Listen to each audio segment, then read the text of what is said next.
Hello dear student, एक बार फिर स्वागत है आपके अपने YouTube channel excellent study classes में। स्टूडेंट्स, आज हम पढ़ने वाले हैं क्लास 12th हिंदी का खंड ख। इस वीडियो में हम लोग खंड ख को बिल्कुल खत्म कर देंगे। खंड ख में जितने भी आपके बोर्ड एग्जाम में टॉपिक पूछे जाते हैं तो इस वीडियो में आपके खंड ख को बिल्कुल समाप्त कर दिया जाएगा।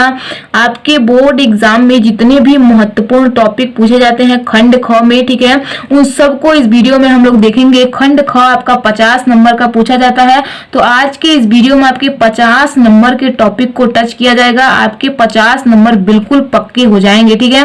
तो इस वीडियो में आपके 50 नंबर बिल्कुल पक्के होने वाले हैं। ये वीडियो आपके लिए काफी इंपॉर्टेंट है। जो स्टूडेंट्स क्लास 12th में हैं उनको इस वीडियो को शुरू से लेकर के लास्ट तक देखना है, क्योंकि ये वीडियो काफी इंपॉर्टेंट है आपके बोर्ड एग्जाम के लिए, ठीक है। तो जितने भी स्टूडेंट्स क्लास 12th 2023 की तैयारी कर रहे हैं उनको इस वीडियो को शुरू से लेकर के लास्ट तक देखना है। ये वीडियो काफी इंपॉर्टेंट होने वाली है, ठीक है। बहुत ही इंपॉर्टेंट क्वेश्चन को लिया गया है आपके बोर्ड एग्जाम के लिए, ठीक है।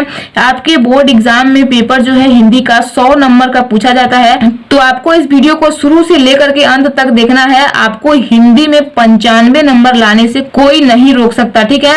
तो आपको हिंदी में 95 प्लस लाने से कोई नहीं रोक सकता। आपको सभी क्वेश्चन को प्रिपेयर करने होंगे। स्टूडेंट्स, इससे पहले हमने हिंदी का जो खंड क है, ठीक है, उस पे हमने ऑलरेडी वीडियो बना दिया है। उसमें सभी महत्वपूर्ण टॉपिकों को, महत्वपूर्ण प्रश्नों को रखा गया है। अगर आप लोग हिंदी का खंड क नहीं देखे हैं तो उसका भी वीडियो इस वीडियो के डिस्क्रिप्शन में है, आप वहां से जाकर के देख लीजिए। आपके 50 नंबर बिल्कुल पक्के हो जाएंगे, ठीक है। तो इस वीडियो में हम लोग खंड ख को देखेंगे और अपने 50 नंबर बिल्कुल पक्के करेंगे। तो जो स्टूडेंट्स कुछ भी नहीं पढ़े हैं वो भी हिंदी में 90 नंबर, ठीक है, 90 नंबर, 92 नंबर, ठीक है, और 95 नंबर भी ला सकते हैं, क्योंकि सभी इंपॉर्टेंट क्वेश्चन को रखा गया है आपके बोर्ड एग्जाम के लिए। तो ये वीडियो आपके लिए काफी इंपॉर्टेंट है, तो वीडियो को बिल्कुल भी स्किप नहीं करना है, वीडियो को लास्ट तक देखना है। स्टूडेंट्स, अगर आप चैनल पर नए हैं तो चैनल को सब्सक्राइब करके बेल आइकन को प्रेस कर लीजिए। तो चलिए देखते हैं आपको कौन कौन से टॉपिक खंड ख में पढ़ने हैं। देखिए, इस वीडियो में हम लोग 14 टॉपिक को पढ़ेंगे। ये आपके बोर्ड एग्जाम में पूछे जाते हैं, बहुत ही महत्वपूर्ण टॉपिक है। काफी स्टूडेंट्स कमेंट कर रहे थे कि मैम हिंदी के खंड ख पे भी वीडियो बनाइए। थोड़ी सी ये वीडियो लंबी जरूर होगी, लेकिन आपको इस वीडियो को शुरू से लेकर के अंत तक देखने हैं, ठीक है। तो आपको इन सभी प्रश्नों को तैयार करने हैं। देखिए, आपका पहला टॉपिक है हिंदी संस्कृत गद्यांश। आपके बोर्ड एग्जाम में संस्कृत का गद्यांश पूछा जाता है, ठीक है। ये आपके बोर्ड एग्जाम में 7 नंबर का पूछा जाता है, तो बहुत ही इंपॉर्टेंट है। इस वीडियो में हम लोग देखेंगे कि संस्कृत का गद्यांश कैसे अपने बोर्ड एग्जाम में आपको हल करना है, और महत्वपूर्ण संस्कृत का गद्यांश भी देखेंगे। तो बहुत ही इंपॉर्टेंट वीडियो होने वाली है, तो वीडियो को बिल्कुल भी स्किप नहीं करना है। नेक्स्ट टॉपिक है आपका हिंदी संस्कृत पद्यांश या फिर श्लोक, ठीक है। ये भी आपके बोर्ड एग्जाम में पूछे जाते हैं, 7 नंबर के पूछे जाते हैं, तो बहुत ही इंपॉर्टेंट है, ठीक है। अब देखिए नेक्स्ट टॉपिक क्या है, मुहावरे एवं लोकोक्तियां। ये भी आपके बोर्ड एग्जाम में पूछे जाते हैं, तो बहुत ही इंपॉर्टेंट क्वेश्चन को लिया गया है। ये आपके बोर्ड एग्जाम में 2 नंबर के पूछे जाते हैं, ठीक है। अब देखिए अगला टॉपिक क्या है, संधि विच्छेद। ये आपके बोर्ड एग्जाम में 3 नंबर के पूछे जाते हैं, ठीक है। तो इस वीडियो में हम लोग देखेंगे महत्वपूर्ण संधि विच्छेद। अब देखिए अगला टॉपिक है विभक्ति और वचन। ये आपके बोर्ड एग्जाम में 2 नंबर के पूछे जाते हैं, ठीक है। तो इसमें हम देखेंगे इसको भी। और देखिए नेक्स्ट टॉपिक है आपका शब्द युग्म, ठीक है। तो इसमें हम शब्द युग्म को भी देखेंगे। और अगला है शब्द अर्थ, ठीक है। तो शब्द अर्थ को देखेंगे कौन कौन से इंपॉर्टेंट क्वेश्चन है, ठीक है। अगला नेक्स्ट टॉपिक है अनेक शब्दों के लिए एक शब्द। तो कैसे अनेक शब्दों के लिए एक शब्द जो होता है लिखना होता है आपके बोर्ड एग्जाम में, तो ये भी हम लोग देखेंगे। और देखिए अगला टॉपिक है वाक्य संशोधन। तो आपके बोर्ड एग्जाम में वाक्य संशोधन भी पूछा जाता है, ठीक है। तो इसको भी हम लोग देखेंगे, बहुत ही इंपॉर्टेंट है। अब देखिए और भी कुछ टॉपिक है। देखिए क्योंकि 14 टॉपिक को लिया गया है, तो यहाँ पे ध्यान दीजिए आपका रस, छंद, अलंकार, ठीक है। ये आपके 2-2 नंबर के जो पूछे जाते हैं, बहुत ही इंपॉर्टेंट है, ठीक है। तो इस वीडियो में हम लोग देखेंगे। और देखिए अगला टॉपिक है आपका पत्र लेखन। ये भी बहुत ही इंपॉर्टेंट है, किस तरीके से आपको पत्र लेखन को लिखना है। बहुत से स्टूडेंट्स के डाउट होते हैं, ठीक है। तो सारे डाउट्स आपके क्लियर हो जाएंगे, और सबसे महत्वपूर्ण जो पत्र है वो इस वीडियो में हम लोग देखेंगे। अगला टॉपिक है आपका निबंध। निबंध आपके बोर्ड एग्जाम में 9 नंबर का पूछा जाता है, तो निबंध को कैसे आपको लिखना है अपने बोर्ड एग्जाम में, ठीक है। और सबसे महत्वपूर्ण निबंध को देखेंगे तो काफी इंपॉर्टेंट ये वीडियो होने वाली है, तो वीडियो को बिल्कुल भी स्किप नहीं करने हैं स्टूडेंट्स, बहुत ही इंपॉर्टेंट वीडियो है स्टूडेंट्स। अगर आप इस चैनल पर नए हैं तो चैनल को सब्सक्राइब जरूर करिए और इस वीडियो को पहले लाइक कर दीजिए, क्योंकि इस वीडियो को बनाने में बहुत मेहनत लगता है। तो आप लोग सबसे पहले इस वीडियो को लाइक करिए, ठीक है। उसके बाद अगर चैनल पर नए हैं तो चैनल को सब्सक्राइब करके बेल आइकन को प्रेस कर लीजिए। अब चलिए हम वन बाय वन एक एक टॉपिक को पढ़ते हैं और समझते हैं, बहुत ही इंपॉर्टेंट है आपके बोर्ड एग्जाम के लिए। अब आपके बोर्ड एग्जाम बहुत करीब आ चुके हैं, आपका 16 फरवरी को पेपर है, तो आपके पास बिल्कुल टाइम नहीं है। आई होप आप लोग अपनी तैयारी बेहतरीन तरीके से कर रहे होंगे, ठीक है। तो अपनी तैयारी बेहतरीन तरीके से करते रहिए, सभी महत्वपूर्ण क्वेश्चन को तैयार करिए, ठीक है। चलिए अब हम वन बाय वन करके सभी टॉपिकों को देखते हैं। सबसे पहले देखेंगे हिंदी संस्कृत गद्यांश, ठीक है। तो चलिए देखते हैं स्टूडेंट्स, यहाँ पे ध्यान दीजिए, ऐसे ही आपको बोर्ड एग्जाम में गद्यांश देखने को मिलेंगे, ठीक है। आपके बोर्ड एग्जाम में 2 गद्यांश दिए रहेंगे, दोनों में से किसी एक को ही करना होगा, आपको अथवा करके वहां पे दिया रहेगा। तो आपको गद्यांश ऐसे ही दिया रहेगा आपके बोर्ड एग्जाम में, उसका आपको अनुवाद करना होगा और उसका संदर्भ लिखना होगा कि वो किस पाठ से लिया गया है, ठीक है। तो बहुत ही महत्वपूर्ण ये गद्यांश है, इसको आप लोग ध्यान से समझिए। मैं आपको पहले इसका अनुवाद बताऊंगी, उसके बाद इसका संदर्भ कैसे लिखना है वो भी आपको समझाऊंगी, ठीक है।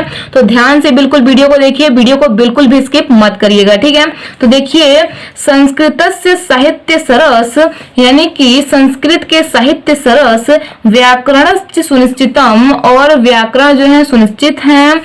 तस्य गदे पदे च लालित्यम, इसके गद और पद में लालित्य। भावबोध सामर्थ्यम, भाव का बोध करने की क्षमता। आदित्यम श्रुति माधुरस्य वर्तते, आदित्य कानों को प्रिय लगना है, ठीक है। यानी कि संस्कृत के साहित्य सरस और व्याकरण सुनिश्चित है, इसके गद और पद में लालित्य, भाव का बोध करने की क्षमता, आदित्य कानों को प्रिय लगना है, ठीक है। आगे ध्यान दीजिए, किम बहुना, और अधिक क्या कहें। चरित्र निर्माणार्थ, यानी कि चरित्र निर्माण के लिए यादृशम सत्य प्रेरणा, जैसी सत्य प्रेरणा संस्कृत वाङ्मयम् ददाति, संस्कृत साहित्य देती है, न तादृशम किश्चित दन्यत, वैसी प्रेरणा अन्य कोई नहीं देता। यानी कि चरित्र निर्माण के लिए जैसी प्रेरणा संस्कृत साहित्य देती है, वैसी प्रेरणा अन्य कोई नहीं देता, ठीक है।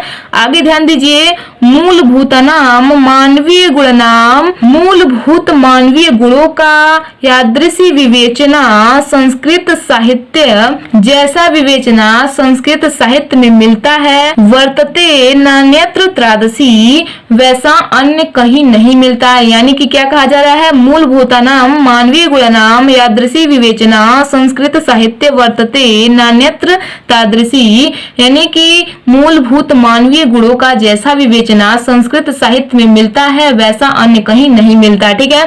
तो बहुत ही इजीली से मैंने आपको इसका मीनिंग समझा दिया है, आई होप आप लोगों को समझ में आया होगा।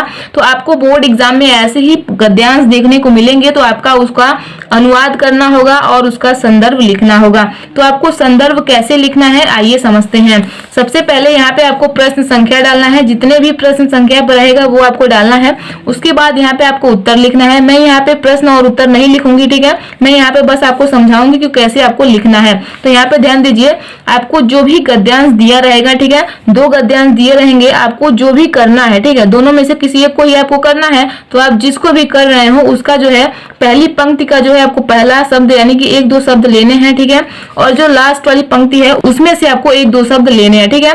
और यहाँ पे कैसे लिखना है यहाँ पे ध्यान दीजिए, ठीक है। यहाँ पे आपको लिखना है संस्कृतस्य,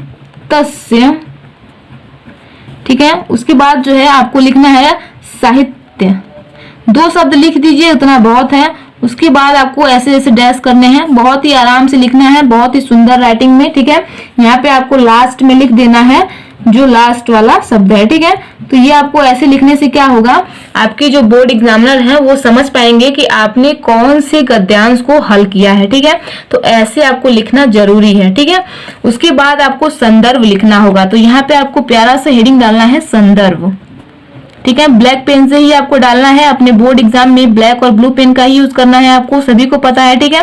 तो ऐसे आपको संदर्भ हेडिंग डालना है और इसका संदर्भ कैसे लिखना है वो ध्यान से समझिए। काफी स्टूडेंट्स कमेंट करते हैं कि संस्कृत में संदर्भ कैसे लिखें, तो आप यहाँ पे ध्यान से समझ लीजिए कि कैसे लिखना है। यहाँ पे आप लिखेंगे प्रस्तुत गद्यांश हमारी पाठ्य पुस्तक के, ठीक है, लिखेंगे हमारी, बहुत ही इजी है, ठीक है, हमारी पाठ्य पुस्तक के, अब यहाँ पे आपको ब्लैक पेन से डालना है संस्कृत भाग से, ठीक है, क्योंकि ये संस्कृत भाग से ही लिया गया है, ये जो गद्यांश है आपका संस्कृत भाग का ही है, तो यहाँ पे आप लिखेंगे संस्कृत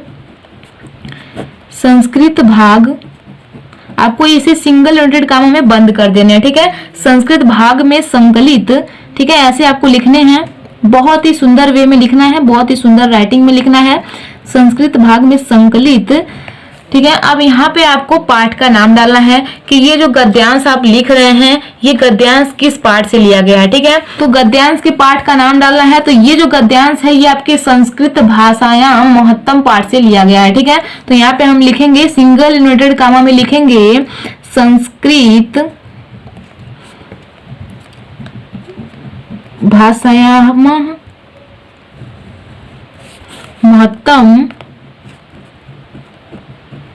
ऐसे सिंगल इन्वर्टेड कामा में बंद कर देना है, ठीक है। एक सुंदर राइटिंग में आपको लिखना है नामक पाठ से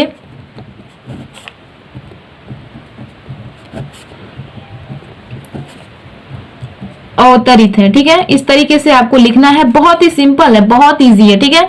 तो ऐसे आपको लिख देने हैं संदर्भ में। उसके बाद आपको इसका जो है आपको अनुवाद लिखना है, तो यहाँ पे आप हेडिंग डालेंगे, मैंने अनुवाद लिख दिया है, थोड़ा समय कम है इसलिए मैंने अनुवाद पहले से लिख दिया है, तो आप यहाँ पे देख सकते हैं अनुवाद में मैंने लिख दिया है, मैंने आपको जैसे बताया है आप वैसे सुन करके भी लिख सकते हैं, बहुत ही ईजी है। देखिए, संस्कृत का साहित्य सरस है और उसका व्याकरण सुनिश्चित है, उसके गद्य और पद में लालित्य भावों का ज्ञान प्राप्त करने की क्षमता और अद्वितीय कानों को प्रिय लगना है। अधिक क्या कहें, चरित्र निर्माण की जैसी उत्तम प्रेरणा संस्कृत साहित्य देता है वैसी प्रेरणा अन्य कोई नहीं देता। मूलभूत मानवीय गुणों का जैसा विवेचना संस्कृत साहित्य में मिलता है वैसा अन्य कहीं नहीं मिलता, ठीक है। तो इस तरीके से आपको अनुवाद लिखना है, सबसे पहले आपको संदर्भ, उसके बाद अनुवाद, आपके 7 नंबर बिल्कुल पक्के, ठीक है।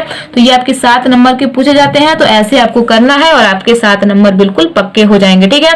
तो ऐसे ही आपको संस्कृत में गद्यांश को हल करना है, ठीक है। आई होप आप लोग समझ गए होंगे। अब हम नेक्स्ट टॉपिक देखते हैं। तो नेक्स्ट टॉपिक है आपका संस्कृत का पद्यांश यानी कि श्लोक, ठीक है। दोनों एक ही बात है, आपके बोर्ड एग्जाम में अगर श्लोक भी हल करने के लिए बोले तो आपको घबराना नहीं है और पद्यांश बोले तब भी घबराना नहीं है। ये भी आपके बोर्ड एग्जाम में 7 नंबर के पूछे जाते हैं। तो ऐसे आपको श्लोक दे दिया रहेगा, उसका आपको अनुवाद लिखना होगा और संदर्भ लिखना होगा कि ये किस पाठ से लिया गया है, ठीक है। तो देखिए कैसे आपको करना है, ऐसे ही आपको दिए रहेंगे। तो सबसे पहले यहाँ पे इसका अनुवाद समझिए आप। उदेति सविता ताम्रस्ताम्र एवास्त मेति च संपत्तो च विपत्तो च महता मेक रूपता, यानी कि उदेति सविता ताम्रस्ताम्र एवास्त मेति च, यानी कि जो सूर्य है, सूर्य उदित होते समय लाल होता है, ठीक है, और अस्त होते समय भी क्या होता है, लाल होता है। आगे ध्यान दीजिए, संपत्तो च विपत्तो च महता मेक रूपता, इसी प्रकार संपत्ति और विपत्ति दोनों स्थितियों में महापुरुष एक रूप रहते हैं, ठीक है। यानी कि कहा जा रहा है कि सूर्य जो है वो उगते वक्त भी यानी कि उदित होते समय भी वो लाल होता है और डूबते वक्त यानी कि अस्त होते समय भी वह लाल होता है।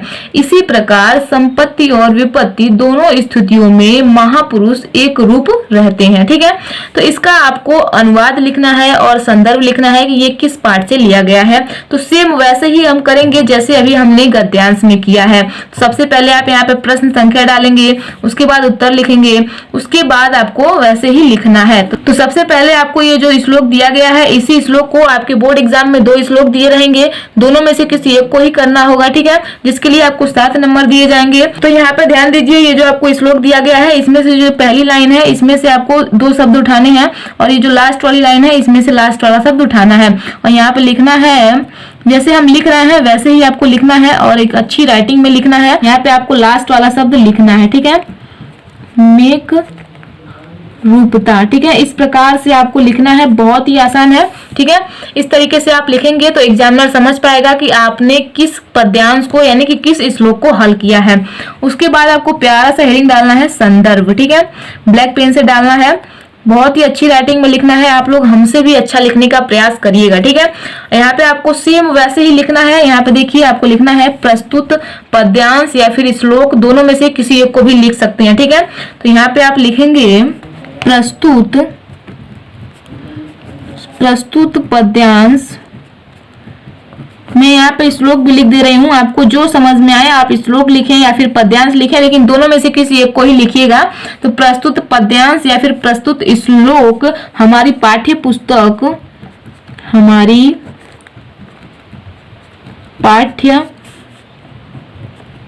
पुस्तक के संस्कृत भाग,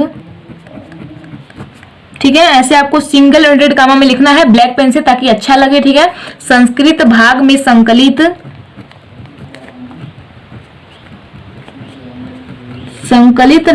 अब यहाँ पे आपको चैप्टर का नाम डालना है कि ये किस चैप्टर से लिया गया है। तो ये जो है आपके सुभाषित रत्नानि नामक पाठ से लिया गया है। तो यहाँ पे आपको पाठ का नाम लिखना है सुभाषित रत्नानि, ठीक है। तो सुभाषित रत्नानि, तो ये आपको ऐसे डालना है पाठ का नाम एकदम अच्छी राइटिंग में, नामक पाठ से अवतरित है, ठीक है, नामक पाठ से अवतरित है, ठीक है।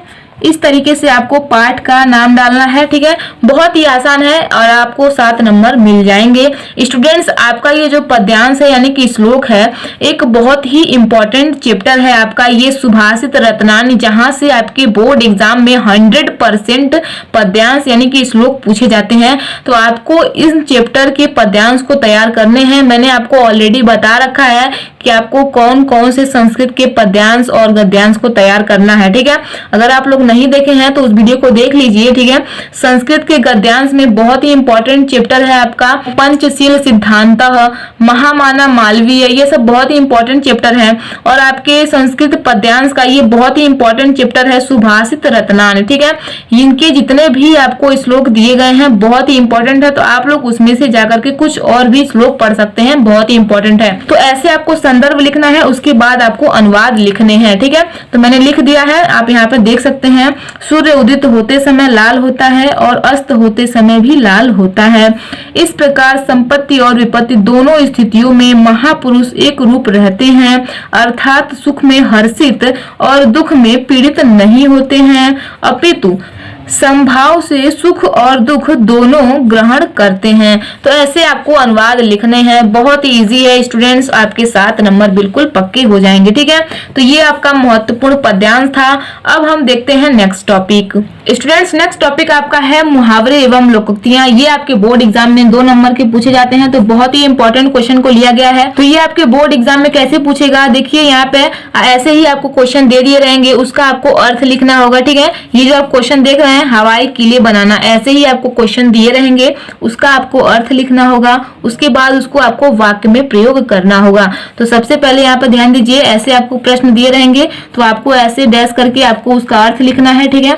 और उसके नीचे आपको हेडिंग डालना है वाक्य प्रयोग और उसको वाक्य में प्रयोग करना है, ठीक है। इसको हमें वाक्य में प्रयोग करना है। तो देखिए मैंने लिखा है, जैसे सोहन वार्ड मेंबर का चुनाव हार गया परंतु अब वह एमपी चुनाव के लिए हवाई किले बना रहा है।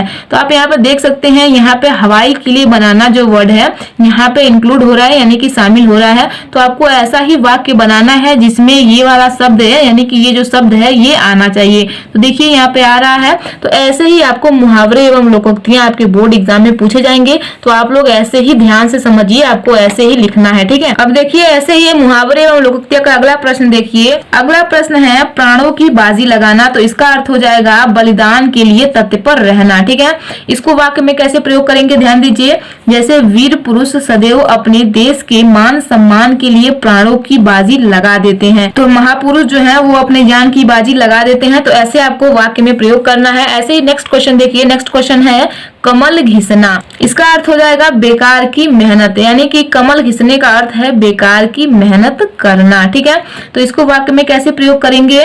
अगर परीक्षा में अव्वल न आए तो तुम्हारा पढ़ना लिखना कलम घिसने के बराबर है। ठीक है, तो यहाँ पर देखिए वाक्य में प्रयोग हो रहा है, तो ऐसे ही आपको वाक्य में प्रयोग करना है। ठीक है, तो परीक्षा में कौन कौन लोग अव्वल आना चाहते हैं, कितने लोग 90 प्लस लाना चाहते हैं। ठीक है, 90 प्लस कितने लोग लाना चाहते हैं, कितने लोग 95 नंबर लाना चाहते हैं हिंदी में, तो नीचे कमेंट बॉक्स में कमेंट करके जरूर बताएं। ठीक है, तो अब देखिए अब नेक्स्ट टॉपिक हम लोग देखते हैं।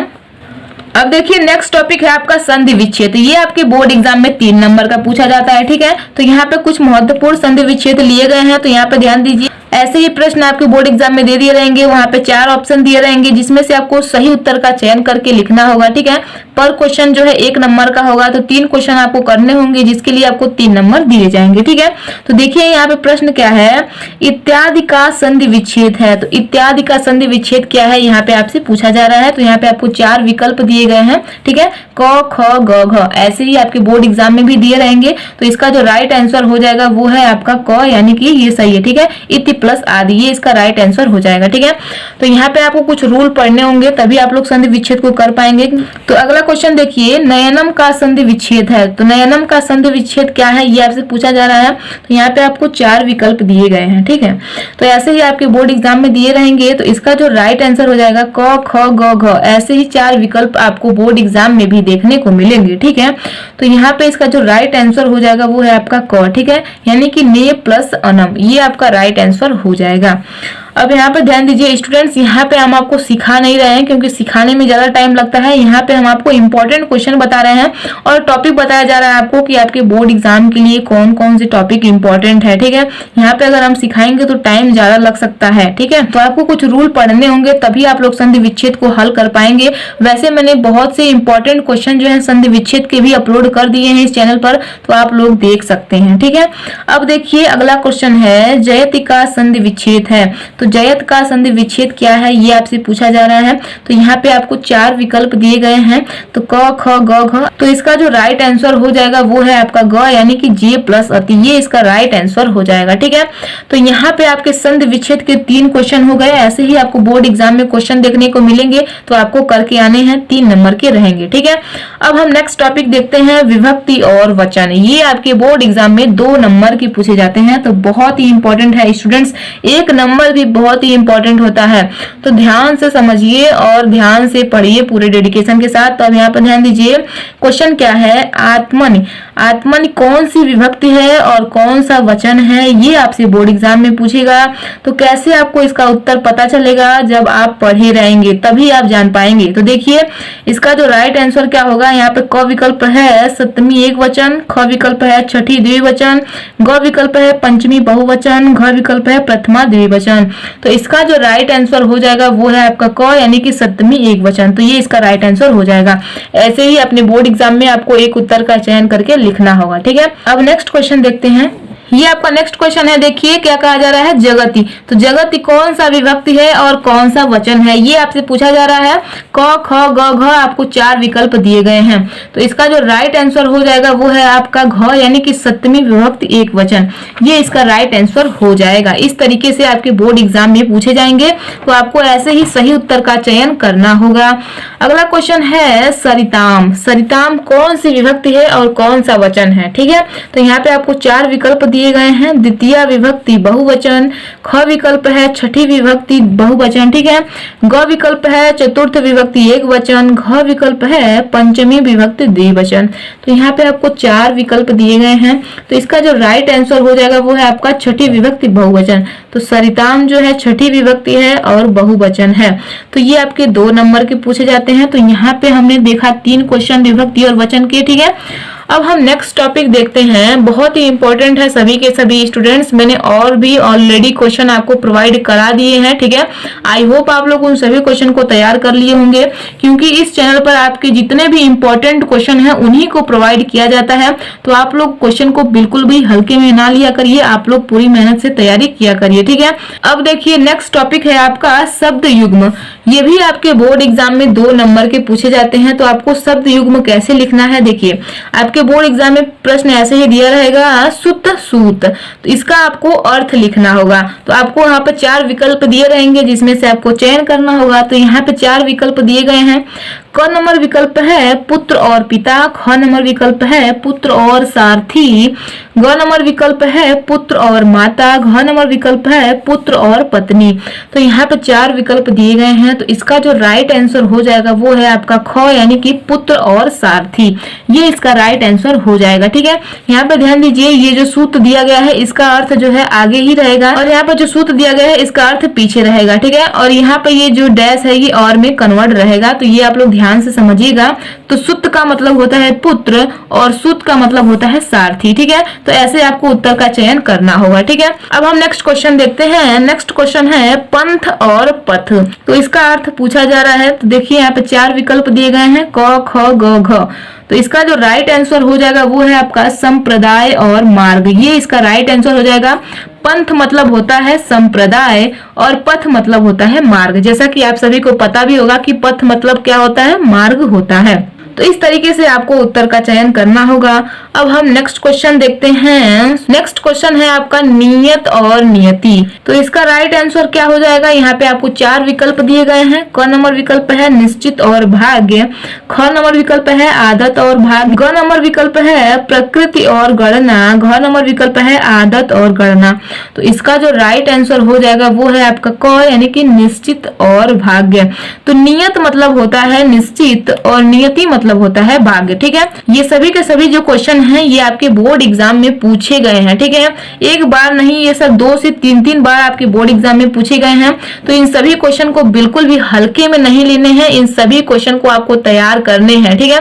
काफी स्टूडेंट्स कमेंट कर रहे थे कि मैम हिंदी के खंड ख पे वीडियो बनाइए, हिंदी के खंड ख पे वीडियो बनाइए। तो इसलिए ये वीडियो आने में इतना टाइम लग गया, क्योंकि आपके जितने भी इंपॉर्टेंट क्वेश्चन थे उन सब पर रिसर्च करके आपको ये वीडियो प्रोवाइड किया जा रहा है। तो बहुत ही इंपॉर्टेंट क्वेश्चन है, आपको इन सबको प्रिपेयर करने हैं, ठीक है। अब हम नेक्स्ट टॉपिक देखते हैं। नेक्स्ट टॉपिक है आपका शब्द अर्थ। तो आपके बोर्ड एग्जाम में शब्द अर्थ भी लिखना होगा। ये भी आपके बोर्ड एग्जाम में 2 नंबर के पूछे जाते हैं। तो आपके बोर्ड एग्जाम में 2 शब्द के 2 अर्थ लिखने होंगे। तो देखिए यहाँ पे मैंने 3 शब्द लिया है। यहाँ पे मैं 3 शब्द बताऊंगी, लेकिन आपके बोर्ड एग्जाम में 3 शब्द दिया तो होगा, लेकिन वो बोलेगा किसी 2 का 2 अर्थ लिखिए, ठीक है। तो यहाँ पे समझिए अंबर का अर्थ क्या होगा, अंबर का अर्थ होगा आकाश, वस्त्र, ठीक है। तो ये आप लिखेंगे, बहुत ही इजी है, तो आप लोग इसे ध्यान में रखिए, ठीक है। इसका क्या हो जाएगा, आकाश हो जाएगा। और अंबर को हम क्या कह सकते हैं, और वस्त्र कह सकते हैं, ठीक है। तो ये सब अंबर के ही अर्थ हैं, आकाश, वस्त्र, ठीक है। बहुत इजी है, ठीक है। अगर आप पढ़ेंगे ना तो बहुत ही आसान है ये सब चीजें। अब देखिए चपला, इसका अर्थ क्या होगा, इसको हम लक्ष्मी कह सकते हैं, चंचल कह सकते हैं, स्त्री कह सकते हैं, ठीक है। तो बहुत आसान है। तो यहाँ पे ध्यान दीजिए, मैं यहाँ पे 3 बताऊंगी, लेकिन आपको 2 ही लिखने हैं, ठीक है। तो यहाँ पे आपको लिखना है लक्ष्मी, चंचल और आ जाएगा आपका स्त्री, ठीक है। इस तरीके से आपको लिखना है। तो यहाँ पे मैंने 3 बताया है, लेकिन आपको 2 ही लिखने हैं, ठीक है। अब देखिए अगला प्रश्न क्या है, विधि।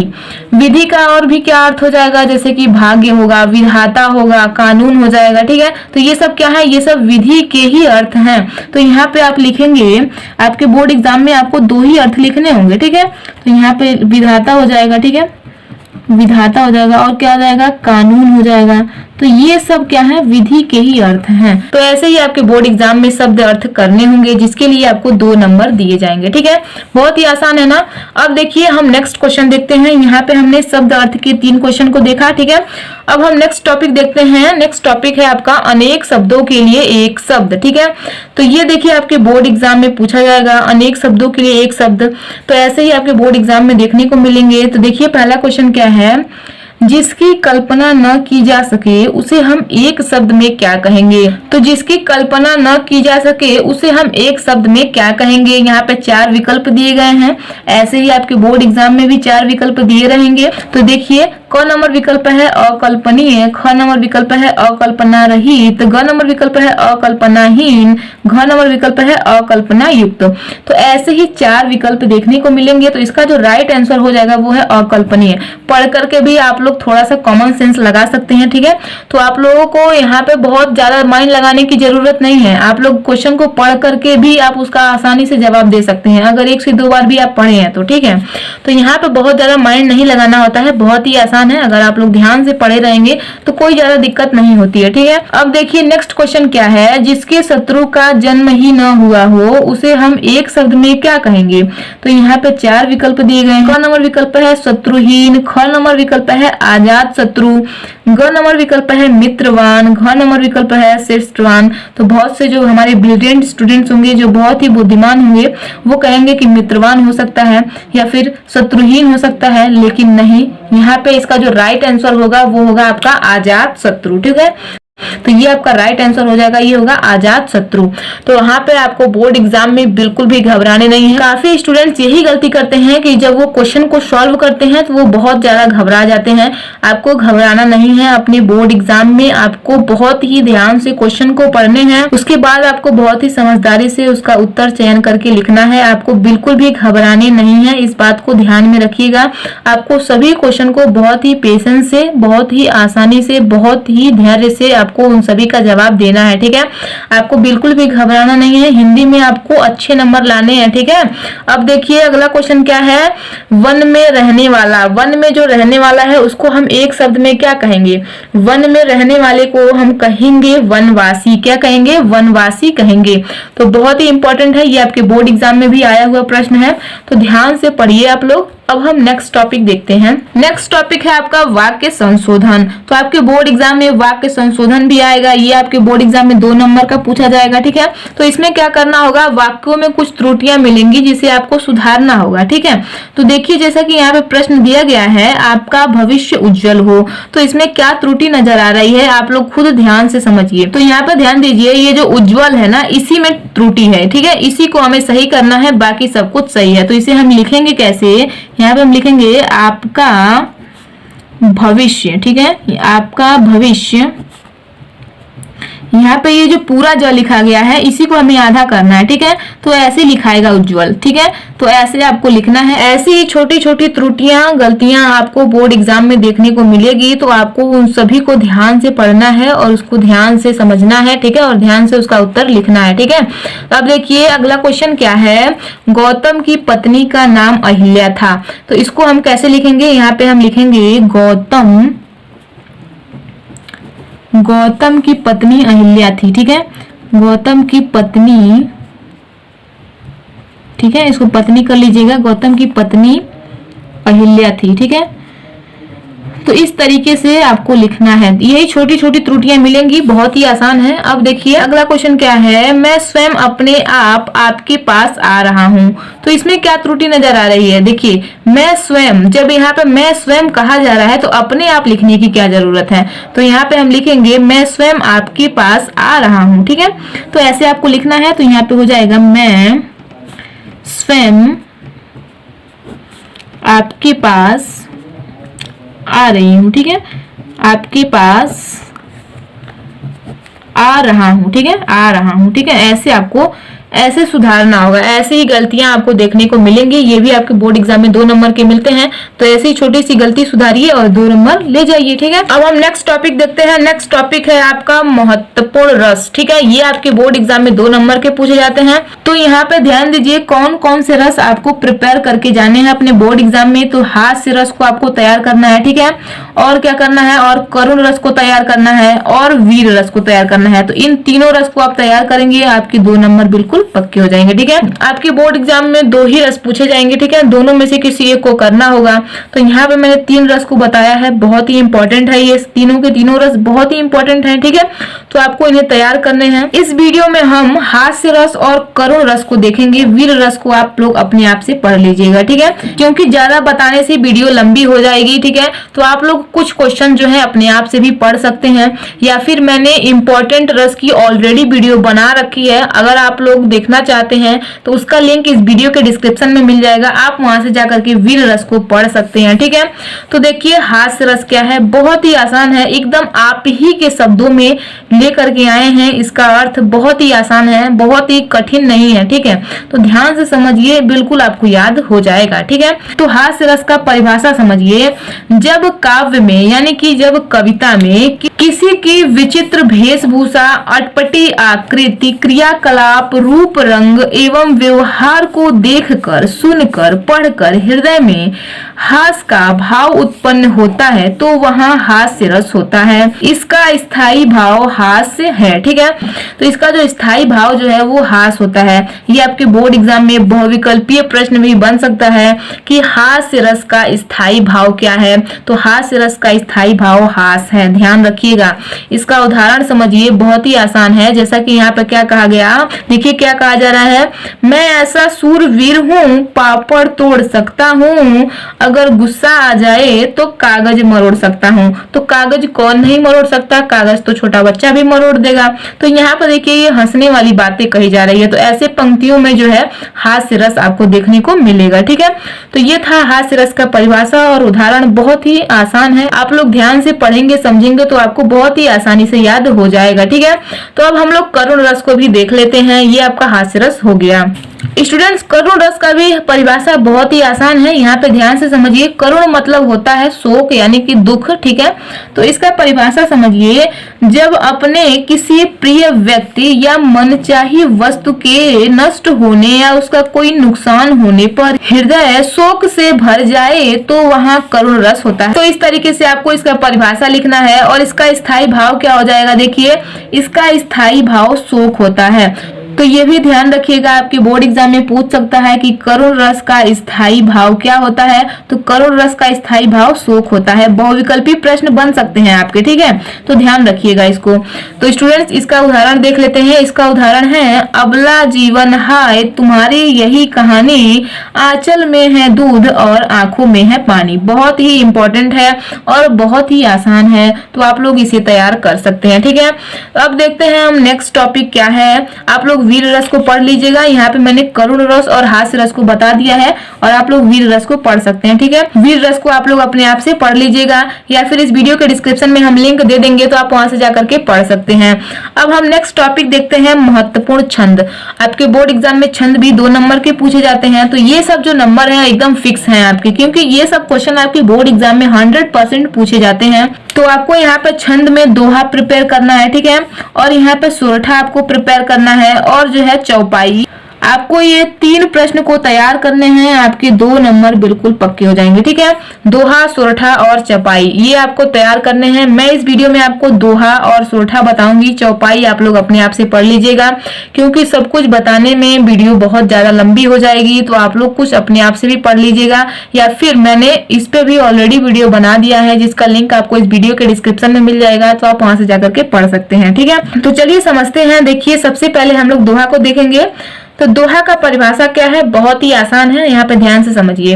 ये आपके बोर्ड एग्जाम में 2 नंबर के पूछे जाते हैं। तो कैसे लिखना है आपको, यह अर्ध सममात्रिक छंद है, इसमें 4 चरण होते हैं। इसके पहले और तीसरे चरण में 13-13 मात्राएं तथा दूसरे और चौथे चरण में 11-11 मात्राएं होती हैं। ठीक है, तो बहुत ही इजी है, कुछ है नहीं, बहुत ही सिंपल परिभाषा में लेकर के आई हूँ, आपको याद करने में भी कोई दिक्कत नहीं होगी। ठीक है, तो इसका उदाहरण देखते हैं। तो यहाँ पे उदाहरण समझिए, पवन तनय संकट हरण मंगल मूर्ति रूप राम लखन सीता सहित हृदय बसहु सुर भूप। तो यहाँ पे ये उदाहरण है, बहुत ही आसान है। यहाँ पे जो मात्राएं लगाई गई हैं इन्हें आपको लगाना है, ठीक है, इन्हें जरूर लगाना है क्योंकि इन्हें लगाना आपको जरूरी होता है। तो इन मात्राओं को आपको लगाना है, ठीक है। अगर आपको मात्रा लगाने नहीं आता है, आई होप आप लोगों को मात्रा लगाने आता होगा, अगर नहीं आता है तो वो भी मैंने बहुत ही डीपली से, बहुत ही आसान तरीके से समझाया है, आप लोग जा करके देख सकते हैं, उसका लिंक इस वीडियो के डिस्क्रिप्शन में है, ठीक है। अब हम देखते हैं सोरठा, ठीक है।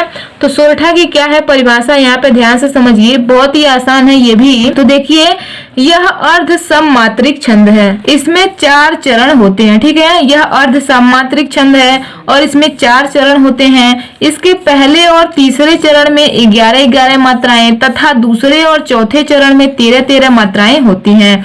यह दोहे का उल्टा होता है, ठीक है। तो बहुत इजी है, अगर आप दोहा का याद करेंगे तो आपको सोरठा भी आसानी से याद हो जाएगा, ठीक है। बस आपको उदाहरण याद करने होंगे। तो देखिए इसका उदाहरण क्या है, उदाहरण है जो सुमिरत सीधी होई। यहाँ पे आपको मात्रा जरूर से लगाना है, ठीक है, ये क्योंकि ये मात्राएं बहुत इंपॉर्टेंट है, तो आपको मात्रा लगाना है। तो इसका उदाहरण है, जो सुमिरत सीधी होई गण नायक करिवर वदन करहु अनुग्रह सोय बुद्धि राशि शुभ गुण सदन। तो इस तरीके से आपको उदाहरण लिखना है, बहुत ही इजी है और आपके 2 नंबर जो है बिल्कुल पक्के हो चुके हैं। तो इसी तरीके से आपको छंद को प्रिपेयर करने हैं। तो यहाँ पे मैंने आपको दोहा और सोरठा बता दिया, चौपाई आप लोग तैयार कर लीजिएगा, ठीक है। अब हम नेक्स्ट टॉपिक देखते हैं, महत्वपूर्ण अलंकार। बहुत ही इंपॉर्टेंट है ये अलंकार, आपको इन 4 अलंकार को तैयार करने हैं और आपको 2 नंबर बिल्कुल मिल जाएंगे, ठीक है। तो आपको ज्यादा याद नहीं करने हैं। वैसे तो आपके बुक में बहुत सारे अलंकार दिए गए हैं, लेकिन आप लोग वही पढ़िए जो आपके बोर्ड एग्जाम के लिए इंपॉर्टेंट है। तो अनुप्रास अलंकार बहुत इंपॉर्टेंट है, यमक अलंकार, रूपक अलंकार, उपमा अलंकार, ये सब बहुत ही इंपॉर्टेंट अलंकार है। तो आपको इन सभी को पढ़ने हैं, ठीक है। तो इस वीडियो में हम लोग इन 3 अलंकार को देखेंगे, आप लोग उपमा अलंकार पढ़ लीजिएगा, ठीक है। तो चलिए देखते हैं अनुप्रास अलंकार। तो बहुत ही इजी है, ठीक है, बस आपको ध्यान से क्या करना है, समझना है। तो ध्यान से समझिए, तो यहाँ पे देखिए अनुप्रास अलंकार की परिभाषा क्या है, जब काव्य में यानी कि कविता में किसी वर्ण की, तो क्या कहा जा रहा है, जब काव्य में यानी कि कविता में किसी वर्ण की आवृत्ति 2 या 2 से अधिक बार हो तो वहां अनुप्रास अलंकार होता है। तो क्या कहा जा रहा है, जब किसी कविता में वर्ण की आवृत्ति 2 या 2 से अधिक बार हो तो वहां पे क्या होता है, अनुप्रास अलंकार होता है। यहाँ पे ध्यान से समझिए उदाहरण से, उदाहरण है, चारु चंद की चंचल किरणें खेल रही थी जलथल में। तो देखिए यहाँ पे चौ वर्ण की आवृत्ति जो है 3 बार हुआ है। तो यहाँ पे क्या कहा जा रहा है, जब किसी वर्ण की, वर्ण यानी कि आपका अ से अज्ञा तक का कोई भी अक्षर, ठीक है, अ से अज्ञा तक के कोई भी अक्षर जो है 2 या 2 से अधिक बार किसी भी पंक्ति में देखने को मिले तो वहां पे कौन सा अलंकार होगा, वहां पे अनुप्रास अलंकार होगा। तो यहाँ पे आपका चौ जो है 3 बार देखने को मिल रहा है, तो आप तुरंत समझ जाइए कि यहाँ पे अनुप्रास अलंकार है, ठीक है। तो बहुत इजी है, आई होप आप लोग समझ गए होंगे। अब हम नेक्स्ट अलंकार देखते हैं। नेक्स्ट अलंकार है यमक अलंकार, ये भी बहुत ही आसान है। तो यहाँ पे ध्यान से समझिए, जब काव्य में यानी कि कविता में एक ही शब्द की आवृत्ति हो और हर बार उस शब्द का अर्थ अलग अलग हो तो वहां यमक अलंकार होता है, ठीक है। तो क्या कहा जा रहा है, जब किसी कविता में एक ही शब्द की आवृत्ति हो रही हो और उस शब्द का जो है अर्थ अलग अलग हो तो वहां पे क्या होता है, यमक अलंकार होता है। तो यहाँ पे ध्यान दीजिए, बहुत ही सिंपल उदाहरण है, आपको आसानी से याद भी हो जाएगा। तो यहाँ पे देखिए, 3 बेर खाती है सो 3 बेर खाती है। तो यहाँ पे कहा जा रहा है कि 3 बेर खाती है, यानी कि जो बेर होता है, जो फल होता है, जो आपके पेड़ पे फलता है, जो आपके पेड़ पे होता है बेर, वो 3 बेर वो ली है, सो 3 बेर खाती है और उसको वो 3 बार खा रही है, ठीक है। तो देखिए ये बेर 2 जगह देखने को मिल रहा है, लेकिन इसके अर्थ जो है वो दोनों अलग अलग हैं। तो यहाँ पे ये कौन सा अलंकार है, ये यमक अलंकार है। अब देखिए नेक्स्ट क्वेश्चन क्या है, नेक्स्ट है आपका रूपक अलंकार। तो ये भी आपके बोर्ड एग्जाम के लिए बहुत ही इंपॉर्टेंट है। तो बहुत ही आसान है, ध्यान से समझिए, जहां उपमेय और उपमान, क्या कहा जा रहा है, जहां उपमेय और उपमान का एक रूप मान लिया जाता है वहां रूपक अलंकार होता है। ठीक है, अब यहाँ पे देखिए उपमेय मतलब क्या होता है, जिसकी तुलना की जाए। ठीक है, और उपमान मतलब होता है जिससे तुलना की जाए। ठीक है, तो जिसकी तुलना की जाए उसे हम उपमेय कहते हैं और जिससे तुलना की जाए उसे हम उपमान कहते हैं। तो यहाँ पे उदाहरण समझिए, जैसे पायो जी मैंने राम रतन धन पायो, तो यहाँ पे क्या कहा जा रहा है, मैंने राम रतन धन को पा लिया। ठीक है, तो यहाँ पे जो है तुलना न करके वही चीज मान लिया जा रहा है। तो राम रतन धन को ही उन्होंने पा लिया, यानी कि राम जैसे रतन को ही उन्होंने पा लिया। तो इस तरीके से बताया जा रहा है रूपक अलंकार में। ठीक है, तो आई होप आप लोग समझ गए होंगे। रूपक अलंकार बहुत ही सिंपल परिभाषा है और बहुत ही सिंपल उदाहरण है, बहुत ही आसानी से आपको याद हो जाएगा। तो इन्हें आपको प्रिपेयर कर लेने हैं। अब हम नेक्स्ट टॉपिक देखते हैं। स्टूडेंट्स, नेक्स्ट टॉपिक है आपका पत्र लेखन। आपके बोर्ड एग्जाम में पत्र लेखन 6 नंबर का पूछा जाता है और बहुत इंपॉर्टेंट है। यहाँ पे ध्यान से समझिए, क्योंकि स्टूडेंट्स यहीं पे गलती करते हैं, वो पत्र लेखन सही से लिख करके नहीं आते हैं और जो कि उनके नंबर कट जाते हैं और फिर वो कहते हैं हमें पूरे नंबर नहीं मिले। यहाँ पे आपको स्टेप बाय स्टेप लिखना होता है, तभी आपको पूरे नंबर दिए जाते हैं। तो यहाँ पे देखिए प्रश्न क्या है, छात्रवृत्ति हेतु बैंक में खाता खोलने के लिए बैंक अधिकारी को एक आवेदन पत्र लिखिए। ये प्रश्न जो है आपके बोर्ड एग्जाम 2022 में पूछा गया है। ठीक है, तो बहुत ही इंपॉर्टेंट प्रश्न है, आपको यहाँ पे बहुत ही ध्यान से समझना है। कैसे लिखना है यहाँ पे ध्यान से समझिए। सबसे पहले आपको लिखना है सेवा में, मैंने पहले से लिख करके रख लिया है। अगर मैं आपके साथ लिखती तो बहुत ज्यादा टाइम लग सकता था, इसीलिए मैंने पहले से ही लिख लिया है। तो यहाँ पे ध्यान दीजिए, मैंने कैसे लिखा है वैसे ही आपको लिखने हैं। ठीक है, उसके बाद यहाँ पे आपको शाखा का नाम डालना है। ठीक है, तो शाखा आपका कहाँ का है वो आपको लिखना है। आप कुछ भी लिख सकते हैं, जो मैंने लिखा है वो भी लिख दीजिए, कोई दिक्कत नहीं है। बहुत ज्यादा आपको कंफ्यूज नहीं होना है, जो मैं यहाँ पे बता रही हूँ वो भी आप लिख सकते हैं। तो यहाँ पे ध्यान दीजिए, यहाँ पे लिखना है आपको शाखा प्रबंधक महोदय भारतीय स्टेट बैंक, जो भी बैंक हो। ठीक है, बहुत सारे बैंक हैं, तो मैंने यहाँ पे भारतीय स्टेट लिखा है, तो आप भी लिख सकते हैं खजनी गोरखपुर। ठीक है, तो यहाँ पे आपको ऐसे एड्रेस लिखना है। ठीक है, उसके बाद यहाँ पे आपको विषय हेडिंग डालना है कि आप किस लिए आवेदन पत्र लिख रहे हैं। ठीक है, किस विषय पे आपको आवेदन पत्र लिखना पड़ रहा है, तो यहाँ पे आपको विषय लिखना है और इसमें आपको लिखना है कि आप छात्रवृत्ति बैंक में खाता खोलने के संबंध में पत्र लिख रहे हैं। ठीक है, तो ऐसे आपको लिखने हैं। ठीक है, आप यहाँ पे प्रश्न में भी समझ सकते हैं, जो भी आपको प्रश्न दिया है। देखिए, छात्रवृत्ति हेतु बैंक में खाता खोलने के संबंध में। ठीक है, तो यहाँ से भी आप विषय उठा करके लिख सकते हैं, बहुत ज्यादा टफ नहीं होता है। अगर आप ध्यान से समझ करके लिखेंगे तो चीजें आसान ही होती हैं, बस उसे हमें समझने की जरूरत होती है। ठीक है, तो यहाँ पे आपको विषय डालने के बाद यहाँ पे देखिए क्या लिखना है, यहाँ पे आपको डालना है महोदय। ठीक है, उसके बाद आपको यहाँ पे कॉमा लगाना है। ठीक है, मैंने यहाँ पे जितने भी कॉमा और खड़ी पाई लगाए हैं इन सब पे आप लोग ध्यान रखिएगा। ठीक है, ये सब आपको लगाने हैं, जैसे मैंने लगाया है वैसे वैसे आपको लगाने हैं। ठीक है, इन सबको बिल्कुल भी आपको मिस नहीं करने हैं। ठीक है, तो देखिए यहाँ पे आपको लिखना है, सविनय निवेदन है कि मैं सोहन, मैंने यहाँ पे नाम लिखा है, आप कुछ भी लिख सकते हैं, किसी का भी नाम लिख सकते हैं, कोई दिक्कत नहीं है। तो मैं सोहन कक्षा 12 का विद्यार्थी हूँ, मैं गोरखपुर विद्यालय में पढ़ता हूँ, मुझे छात्रवृत्ति का आवेदन करना है, उसमें बैंक खाता संख्या की मांग की गई है। ठीक है, पहले इसमें आपको बताना है कि आप किस लिए खाता खुलवाना चाहते हैं। ठीक है, उसके बाद यहाँ पे आपको लिखना है, अतः आपसे निवेदन है कि आप अपने बैंक में मेरा बचत खाता खोलने की कृपा करें, इसके लिए मैं आपका सदा आभारी रहूंगा। तो ऐसे आपको लिख देने हैं। ठीक है, बहुत ही इजी है, बहुत ही शॉर्ट है, बहुत ज्यादा बकवास नहीं है, आप लोग इसे बहुत ही आसानी से याद कर सकते हैं। क्योंकि मुझे पता है आपके पास समय बहुत कम है, इसीलिए आप लोगों को बहुत ही चीजें आसान करके प्रोवाइड करने की मैं कोशिश करती हूँ, ताकि आप लोगों को आसानी से याद हो जाए। ठीक है, तो आपको इन्हें प्रिपेयर करने हैं। उसके बाद यहाँ पे आपको लिख देना है धन्यवाद और यहाँ पे आपको लिखना है प्रार्थी। ठीक है, यहाँ पर नाम लिख देना है, कुछ भी XYZ लिख सकते हैं आप लोग। ठीक है, तो यहाँ पे आपको अपना नाम नहीं लिखना है, XYZ लिख दीजिए। उसके बाद यहाँ पे आपको पता डालना है, उसके बाद यहाँ पे मोबाइल नंबर डालना है, क्योंकि खाता खुलवाते वक्त मोबाइल नंबर भी मांगता है, तो यहाँ पे आपको जो है मोबाइल नंबर डाल देने हैं। इसी प्रकार से आपको लिखने हैं। ठीक है, आई होप आप लोग समझ गए होंगे कि आपको पत्र लेखन कैसे लिखना है। ठीक है स्टूडेंट्स, यहाँ पे मैं आपको थोड़ा जल्दी जल्दी पढ़ा रही हूँ, लेकिन आपको ध्यान से समझने हैं। ठीक है, एक भी क्वेश्चन को आपको मिस नहीं करने हैं, सभी क्वेश्चन को तैयार करने हैं, ठीक है। तो यहाँ पे आपने देखा कि आपको पत्र लेखन कैसे लिखना है, इसी तरीके से आपको पत्र लेखन को लिखना होता है, ठीक है। तो यहाँ पे आपके 6 नंबर जो है बिल्कुल पक्के हो चुके हैं, ठीक है। अब हम नेक्स्ट टॉपिक यानी कि लास्ट टॉपिक देख लेते हैं, आपका निबंध। तो ये है आपका महत्वपूर्ण निबंध। आपके बोर्ड एग्जाम में निबंध जो है 9 नंबर के पूछे जाते हैं। तो निबंध आपको बहुत ही बेहतरीन नंबर देके जाता है, यानी कि 9 नंबर देके जाता है।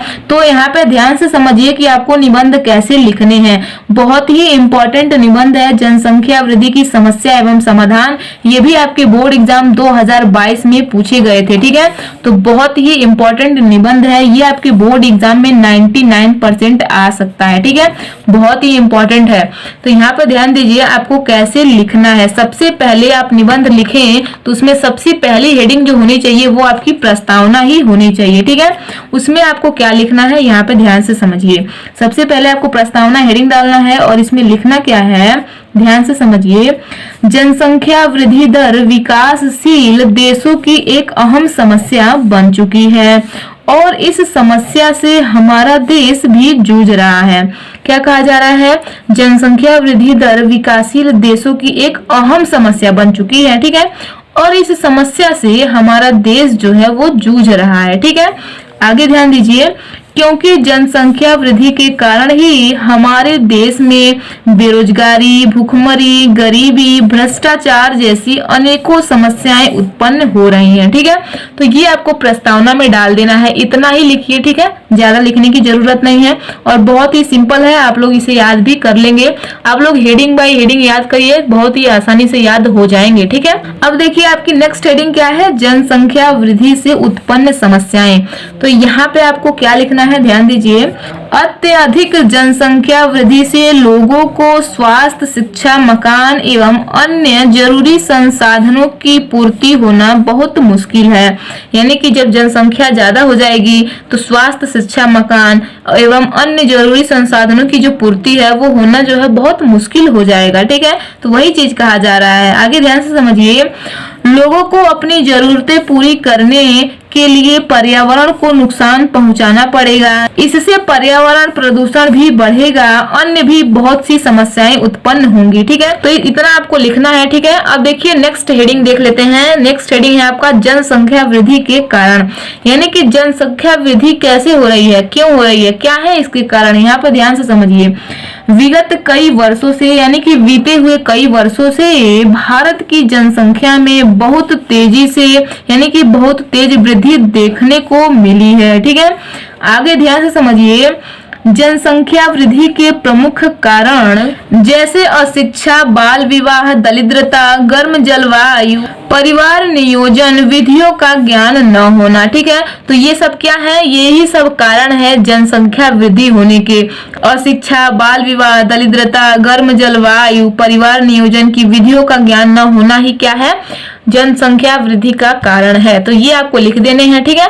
अब देखिए आपकी नेक्स्ट हेडिंग क्या है, जनसंख्या वृद्धि का समाधान। जनसंख्या वृद्धि का समाधान आपको कैसे लिखना है, यहाँ पर ध्यान से समझिए कि जनसंख्या वृद्धि का समाधान कैसे हो सकता है। देखिए, जनसंख्या वृद्धि की समस्या से बचने का एक ही समाधान है, देश के लोगों को शिक्षित किया जाए और उन्हें जनसंख्या वृद्धि से होने वाली समस्या और नुकसान के बारे में बताया जाए, ठीक है।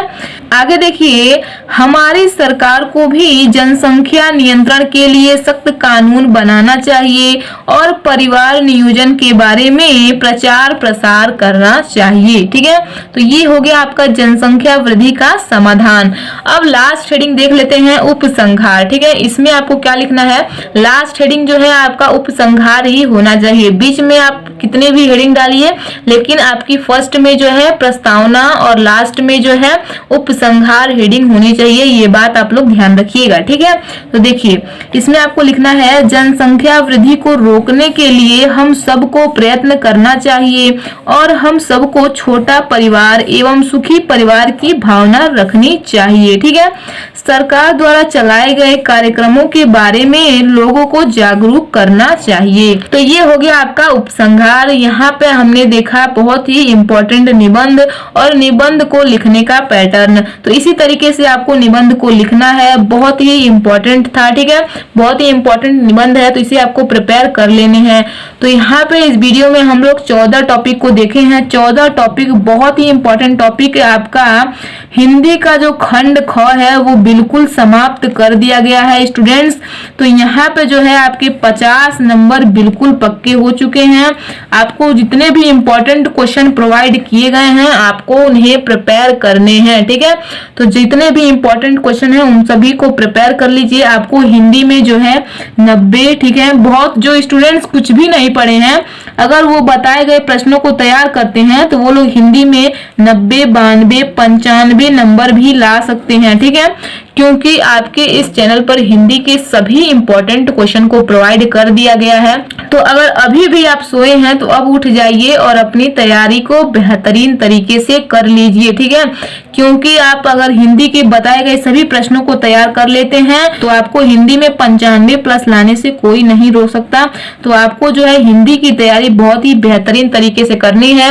16 फरवरी को आपका पेपर है तो आपको ध्यान से तैयारी करना है, ठीक है, और बोर्ड एग्जाम में पेपर देने जाना है। बहुत ही ध्यान से सभी क्वेश्चन को हल करने हैं, बिल्कुल भी घबराना नहीं है, ठीक है। तो इस तरीके से यहाँ पे आपका खंड ख जो है समाप्त होता है। मैंने ख पहले ही बता दिया है, आई होप आप लोग उसको देख चुके होंगे। अगर नहीं देखे हैं तो उसको भी जल्दी से देख लीजिए क्योंकि वो भी सभी के क्वेश्चन जो है बहुत ही इंपॉर्टेंट है। उसका लिंक इस वीडियो के डिस्क्रिप्शन में हम दे देंगे, आप वहां से जा करके देख सकते हैं, ठीक है। तो कैसी लगी ये वीडियो नीचे कमेंट बॉक्स में कमेंट करके जरूर बताइएगा और वीडियो पसंद आई हो तो वीडियो को लाइक कर दीजिए और चैनल पर नए हैं या चैनल को अभी तक सब्सक्राइब नहीं किए हैं तो चैनल को सब्सक्राइब करके बेल आइकन को प्रेस कर दीजिए। अगर आपको किसी भी टॉपिक में डाउट है तो आप हमें नीचे कमेंट बॉक्स में कमेंट कर सकते हैं या फिर आपको किसी और नए टॉपिक पर वीडियो चाहिए तो आप हमें नीचे कमेंट कर सकते हैं, आपको जल्द ही वीडियो प्रोवाइड कर दी जाएंगी।